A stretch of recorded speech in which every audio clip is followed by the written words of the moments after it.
All right, here's the update on our shoe rack. 6-foot boards. These are 6 by 10 by 2, all stained, all polyed, ready for construction. There's the 3-foot boards that are going to be the 2 top ones. Those are all our pipes and flanges. Those are 3/4 inch everything, 10-inch nipples. And these are an additional 6 flanges with 6 1-inch nipples. Those I decided to use for the feet, and I didn't put those together because if I did, I'd never be able to screw the second flanges into the wood. So I used a hammered black Rust-Oleum finish on the flanges and the pipes. I used a golden oak oil-based stain for the shelves. I used a oil-based pre-stain for the shelves, and I used an oil-based semi-gloss polyurethane. So now I'm going to start with the construction. I put the boards together in the order I want them.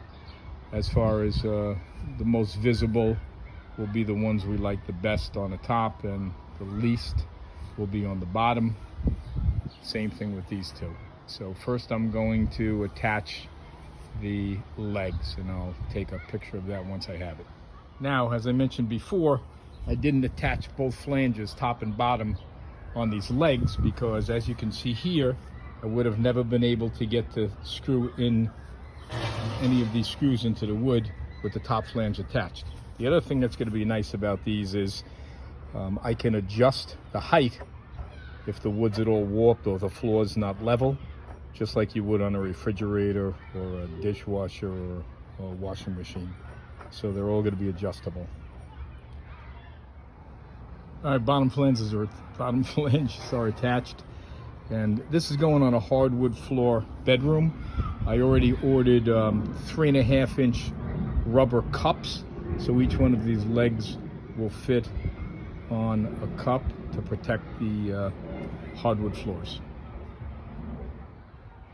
Now I'm going to attach the first shelf bracket or pipe fittings, and they're going to be 3 inches away from the edge, and my neighbor Davey, the carpenter, would be very happy. I made a template that I'm going to line up here at the arrows, and I'm going to sit the flange right there and then center it, screw it in, and then lift it up. This way I'll ensure that I install each one of these pipe and flanges in the exact same spot on all the shelves. Just as a note of reference, the first pipe and flanges I'm installing are going to go on the bottom. This is the bottom of the second shelf. Then I'm going to flip this over to attach it onto the shelf that I already put the legs on. It's easier than laying underneath it and screwing up.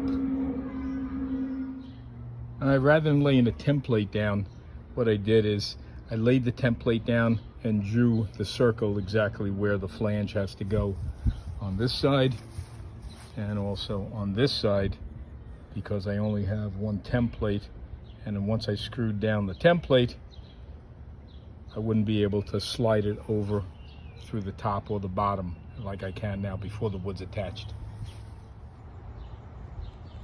So I ran into a little problem. Screwing in the bottom flange, the drill was hitting the top wood, so I took off the extension and I put on just a small bit. Hopefully it fits in there a lot better now. I got the third shelf. I put the flanges on the pipe. I decided that I carried up the other 2 shelves into the bedroom because it's going to get quite heavy if I put on the third. So I'll set the pipes and flanges on this shelf and these other 2, and then I'll carry them up and I'll screw them in once they're in the bedroom. Hey, Colt. All right, putting it together. Got one more 3-foot shelf to put on, and then we'll put it in place. Just a reminder, still using the template on this side only. I can't use it on this short side. Well, I can on this next one when I put the 3-footers together. And I'm going to draw the circle and then place the flange right there and screw it in. Well, that about does it. Fits under the window here and up to the side of the window here. And that'll give us plenty of room for shoes. I adjusted a couple of the legs already to prevent any wobble. And I'm waiting for the furniture pads. They're supposed to come today. I'll stick them under there and further adjust, make sure there's no wobble left.